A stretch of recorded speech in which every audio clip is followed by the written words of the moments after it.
इस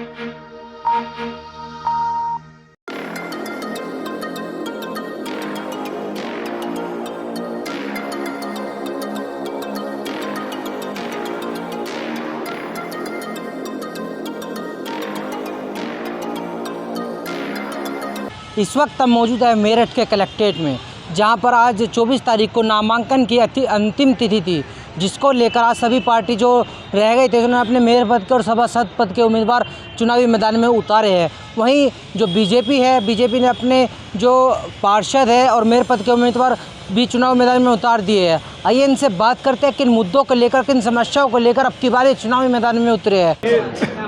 मैं अभी अपने कार्यकाल का बता के चुका हूँ कि लगभग हमारे कार्यकाल में पिछले 12 से लेकर 17 तक, थोड़ा ध्यान देना भैया, 2012 से लेकर 17 तक जब केंद्र में कांग्रेस सरकार हुआ करती थी, 2014 में हमारी सरकार आई थी और पूरे 5 साल अखिलेश यादव जी की सरकार थी। नगर विकास मंत्री आजम खां साहब हुआ करते थे। उनकी ऐसी हिदायत थी यहाँ पर नगर आयुक्त यहाँ के अधिकारियों को कि जो यहाँ के मेयर हैं उन पर बिल्कुल भी कंसंट्रेट ना किया जाए, तवज्जो ना दी जाए।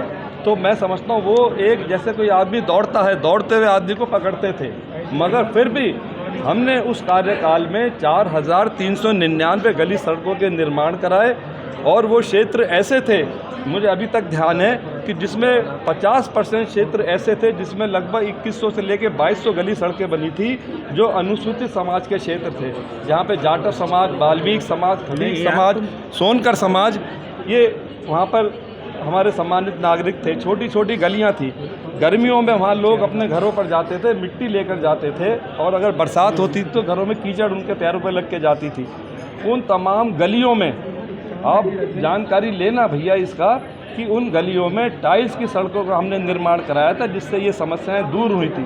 और उस हमारे कार्यकाल में एलईडी लाइट का, जब से पहले सोडियम लाइट चला करती थी, जब एलईडी लाइट का सिस्टम आया सबसे पहले हम इसको मेरठ महानगर में लेकर आए और लगभग 7000 लाइटें उन क्षेत्रों में लगी थी जहां कभी लाइट सिस्टम था ही नहीं। छोटे छोटे, आपको याद होगा हमारे सम्मानित पत्रकार ऐसे भाई मुझे अभी भी दिखाई दे रहे हैं जो लंबे समय से मेरठ महानगर में यहाँ पर आप पत्रकार जगत में हैं, आपका भी बहुत सम्मान है, आपने अपने क्षेत्रों में बहुत नाम कमाया है मेरे भाई।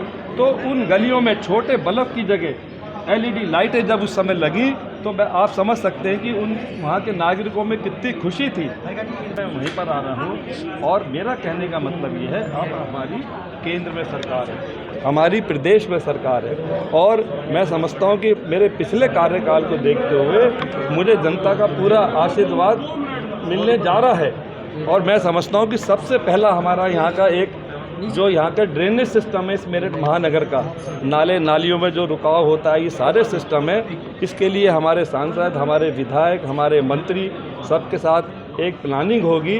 कार्यकर्ता निरंतर रात दिन वह पार्टी के कार्यक्रमों को आगे बढ़ाते हैं, जो भी केंद्र से मार्गदर्शन मिलता है उसको आगे बढ़ाते हैं। तो संगठन ही और संगठन की जो मजबूती हमारी है वही एक बहुत बड़ा मंत्र है और डेवलपमेंट और मिलजुल कर सब लोग एक संगठित रूप से आगे बढ़ें, यह एक मैं समझता हूँ कि एक जीत का बहुत बड़ा कारण यही होगा। भारतीय जनता पार्टी का कार्यकर्ता हमेशा चुनाव को उत्सव की तरह से लेता है। भारतीय जनता पार्टी विश्व की सबसे बड़ी पार्टी है। सब लोगों से सलाह करने के बाद हमारे हरिकांत अहलूवालिया जी का मेयर के लिए प्रत्याशी घोषित किया गया है और हरिकांत अहलूवालिया पहले से ही परिचित नाम है।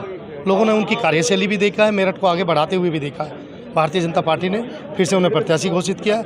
मैंने कहा हमारी देवतुल्य कार्यकर्ता आधारित पार्टी है और हमारी स्ट्रेटजी है योगी जी और मोदी जी के द्वारा किए गए काम मेरठ को आगे ले जाने की। 17 से पहले का मेरठ और 17 के बाद के मेरठ आप परिवर्तन देख सकते हैं।